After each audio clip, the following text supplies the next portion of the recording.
Le 30 avril, en fin de journée, Viviane Ouellette attendait un entrepreneur à la maison. Mais ce qui est arrivé dans sa cour, c'est un chien massif, un canet corso, comme on peut voir sur cette image. Le chien, il mesurait je ne sais pas combien, mais moi, il m'arrivait à la taille.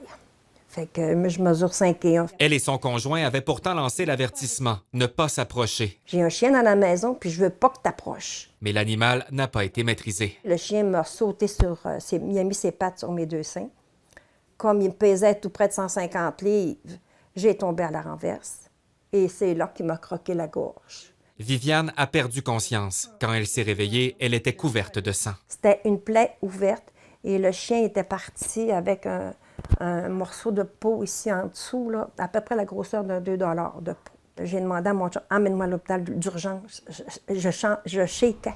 Elle a été transportée à l'urgence d'Alma, puis opérée le lendemain matin. Un demi-pouce de plus qui m'aurait croqué, j'aurais pu mourir là. Elle a aussi reçu un vaccin contre le tétanos et des antibiotiques, mais les blessures physiques n'étaient qu'une partie du choc. Je dois suivre aussi des traitements psychologiques de 12 séances, parce que malheureusement, je fais des cauchemars. Elle affirme que le chien portait un simple collier sans muselière malgré sa taille. S'il y avait eu une muselière, j'aurais compris. Je ne me serais même pas approchée. Une plainte a été déposée à la police. Et selon ce qu'on lui a confirmé, l'animal était déjà connu des autorités municipales. Et que le vendredi, le chien allait mourir.